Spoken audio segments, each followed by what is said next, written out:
I'm talking about why Belmont and not Reform UK. So I've got to have quite a few bits here because there's a lot to say about Mr Farage. So I'll just read off this. So many will be looking at Reform UK and placing their hope in Nigel Farage to deliver and reverse decades of decline. But what does Reform offer that isn't simply what the Tories stood for in the 1980s? Well, I look at the party and all I see is defections from the Conservative Party, a rebranded version of the Tories. I note that people who were in nationalist parties, and Pat will actually agree with me on this one, in the past, such as the BNP, the National Front, or any offshoots of these parties, which would include the Third Way Party, which I was a member of, are actually prescribed for joining Reform. Now, I don't actually think there is such a prescribed list in the Labour Party even, or even in the Conservatives. But Reform appears to operate that way. Now, is this to appease the Liberal left? Well, even though they'll still hate Reform regardless. Or is it to keep out those who backed Trumpian-style tariffs and who might deviate from the uniparty line of support for NATO and Israel? And I think it probably is. Nigel Farage was lauded as the hero of Brexit in 2016, and that's the core of his appeal. In the 2016 referendum, we were only given two bad choices. One, stay in the EU and build a fortress Europe to keep out cheap labour from poor countries outside the EU, but move towards a federal Europe. And two, leave the EU and open up a global race to the bottom with low wages everywhere, while supposedly being a free nation. The true Brexit choice is no foreign laws governing us, plus protecting British jobs and factories from cheap goods made in places like China, and that was not even on the table. The official Leave campaign was dreadful. Brexit the movie, featuring Daniel Hannan and many other neoliberals, was a turn-off for those who supported or opposed rampant free market factorism and supported protectionism. There was a Lexit movie for those who backed left exit based on protectionism, but few saw it. Grassroots Out, led by Farage, won the referendum.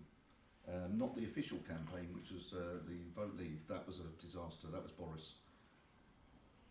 In fact, I think it was about two weeks into the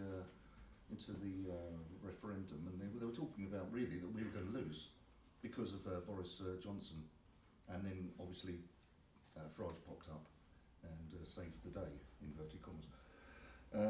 So thus the Farage persona was created. Now, in the following years, we've seen him go from hero to zero in the eyes of those who are nationalists. Not just the prescribed list, but also his endorsement of Henry Bolton for UKIP leader, and then his wanton disruption of UKIP by abandoning Gerard Batten for merely seeking advice on tackling Islamism from Tommy Robinson. While we're on that issue, check out Farage's stance on Islamism, which is very much a fatalistic line. Richard Tice's quote, "I'll be long gone by then," might sum it up. UKIP never recovered. Farage formed the Brexit Party and won the final European elections. Many of us expected him to contest Tory seats and build upon his wins. Instead, he stood aside for them, despite Labour being led by Jeremy Corbyn, who had been persuaded to propose a second referendum on the EU. As if Corbyn wasn't enough to frighten Middle England, and after all, he did increase their seats in 2017, his pledge to ignore the referendum was enough to stop them. But Farage stood down in all these Tory seats, fearing a Labour victory that was never ever going to happen. If he'd have stood down in just Labour seats and contested the Tory ones, we might have seen Brexit Party MPs elected in 2019, but that's conjecture. Then, with the Johnson government doing nothing to assure us that EU laws would be looked at to see if they needed amending, and nothing to remove VAT on products and so forth, we were then hit with COVID issue. And Nigel's response was to suggest that Tony Blair, of all people, should be the vaccine czar. As ever, his cultists simply said, "Oh, don't take that seriously, that's just Nigel, he's just jesting, he's playing with you." And the lockdowns and the vaccine They did so much harm, both on an economic and personal level, and I actually lost friends over this because, and even family members weren't talking to me, so I feel it quite strongly. Some people have actually died quite prematurely just as a result of this, and so I remember them. And families were ripped apart, early deaths, and the only person who was going to address it was Andrew Bridgen. He was the only MP in Parliament, so I think he's very good. But Farage stayed curiously silent. Several of the Belmont parties arose as a direct result of this conflict. And so Farage is Farage a gifted politician who tests the water before dipping in his toe, or is he a super strategist? Well, based on these events, I would say no. Certainly in the case of Corbyn in 2019, who badly misjudged, and his apparent support unrequited for the Tories in the same election. So could I achieve what he achieved? Well, probably not. But would I make the same blunders? Certainly not. We have to remember that Farageism twists and turns like a snake, and it blows with the wind. It is not people-based populism. In fact, he even denies being a populist, and that was on a recent interview, I think about 6 months ago. He's taking in millions of red wall voters, people who ought to be, to use David Goodhart's phrase, somewhere voters, but they're really voting for an anywhere party. These are people who are left of centre on economics and socially conservative. These people are voting for a party that's evolving into all they opposed, a neoliberal party that attracts the likes of no jab, no job, Charlie Mullins. And the Belmont Accord is quite different. We do not like the unique selling point that the jargon that he uses, only Reform UK will stop the boats, only this, only that, when there are other people, other parties who not only would stop the boats but do far more. It is crass and fake marketing language. We don't like the razzmatazz of the Reform UK promotion, the American style conferences, big money donors expect something in return for their buns, because he who pays the piper calls the tune. I think we can say that Zia Youssef is a very good example of that. He just came from nowhere. He gave them £200,000, and then suddenly he's a chairman, basically a deputy leader, and probably leader in waiting, if we're honest about it. So they talk tough, and then they apologise, like Sarah Potin's valid comments on advertisers that exclude white people, only to back down when the Liberal vultures swarm in. We prefer a talk tough and stand by your words culture.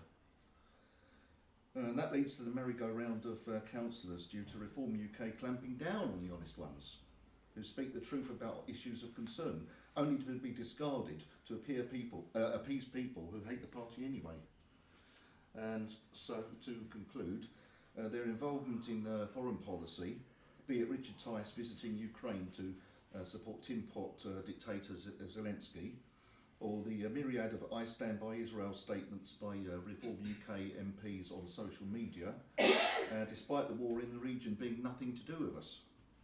Many, if not most, Belmont parties see the politics, the geopolitics, for what it is. It's theatre, corporate manipulation, money power and international finance decides who Britain backs and who our troops die for. Perhaps it was always so, and I'll leave you to ponder that. Anyway, so will Belmont eventually become one party? Well, we don't know yet at that moment. We're not at that stage. This is where we are at this stage. But more parties are joining each year, and I think the National Distributors Party will be the next party to join, if I have my way, because I think they're very good, up and coming.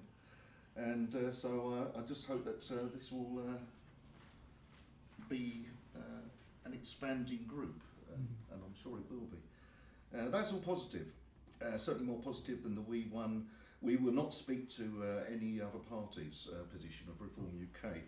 Advance UK is in its early stages, mimicking all those concerns that Ben Habib had about Reform UK. He said he wouldn't do that, and now he's not talking to us. I will badger him. I will keep badgering him on X as much as I can. Every time I will put something on there saying, join the Belmont group. Why haven't you? And he'll never respond to me, and he never will. He's got this electoral college that they've set up for the party, and this is a joke, because they get elected by the members, and then those people vote for Ben Habib or whoever, and they get elected in tenths. So you've got 10 of them, I believe it's 10, and you get rid of one year, and another one comes in. So by the time you take you about, I would say, 7 years to actually go around that full circle to get a full, maybe a majority of people who want to change. So the difference between us is that we are authentic and they are not. Yep. And that's really what I want to say. Yep.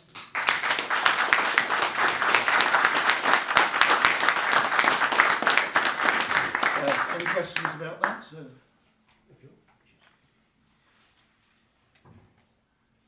No questions? Okay. Well, thanks again. Thank you.